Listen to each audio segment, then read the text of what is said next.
পুলিশের সামনে হাতাহাতিতে জড়িয়ে পড়ল বিজেপি ও তৃণমূল কর্মীরা। হাওড়ার গোলাবাড়ি থানার সামনের ঘটনা।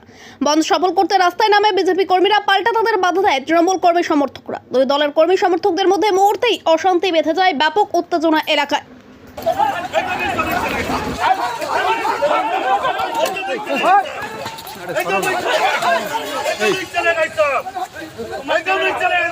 আরে তুমি আমাকে ঠেলছো কেন?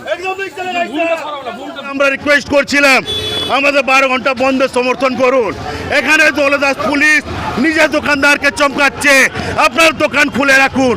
এখানে টিএমসির গুন্ডারা এসে আমাদের কাজকর্তার সঙ্গে মারপিট করলো, আমাদেরকে হ্যাকল করলো, আমাদেরকে ফেলে মারলো, পুলিশের সামনে করলো এই কাজটা। টিএমসির গুন্ডারা ওইখানে দেখুন, ওখানে 100 ছেলে ওখানে দাঁড়িয়ে আছে। টিএমসি বাইরে গুন্ডারা, লোকাল কোনো ছেলে নেই, বাইরে গুন্ডারা এসে এখানে মারপিট করছে। বাইরে গুন্ডারা, পুলিশের ক্ষমতা নেই, আমাদেরকে আটকাতে পারবে না।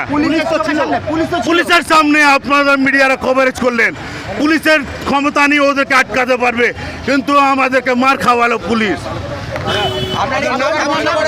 আমার নাম আনন্দ শঙ্কর, বিজেপি মন্ডল সভাপতি, উত্তর হাওড়া মন্ডল 3। আমরা এখানে শান্তিভাবে মানবো না, এই অন্যায়টা মানবো না।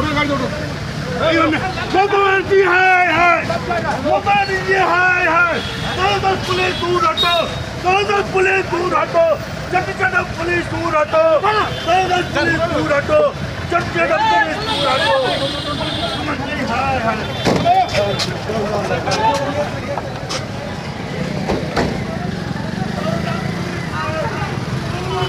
তৃণমূল কর্মী বলে ব্যাপার নেই, মানুষের স্বতঃস্ফূর্ত। এখানে তো সবাই এখানে ছোটোখাটো ব্যবসার সাথে যুক্ত। এখানে তৃণমূল কর্মী তো ব্যাপার নেই। দেখুন আপনারা দেখেছেন হয়তো, এখানে তৃণমূল পার্টি অফিসে আমরা আছি, ঠিক আছে, এখানে তো কোনো রকম কেউ তৃণমূল কর্মী বলে কেউ ছিল না। মানুষের স্বতঃস্ফূর্ত একটা ছোট করে একটা কিছু ঘটনা ঘটেছে। প্রত্যেকে ব্যবসা করে, এখানে রুজিরুটি তাদের বিব্রত হচ্ছে। একের পর এক পরিকল্পিত চক্রান্তের বিরুদ্ধে মানুষের একটা ছোট দেখা গেল তৃণমূল হামলা করলো, পুলিশের সামনে হামলা করলো।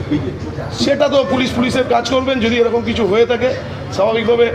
কিন্তু কর্মীরা, তৃণমূল কর্মীরা এইভাবে আপনাদের মুখে শোনাটা বাঞ্ছনীয় নয়।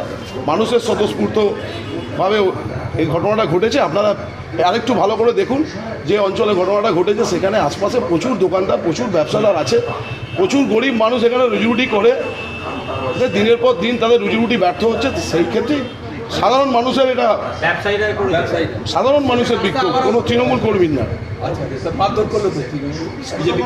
সেটা কে কাকে মেরেছে, কী হয়েছে সেটা। আমার নাম অরবিন্দ দাস।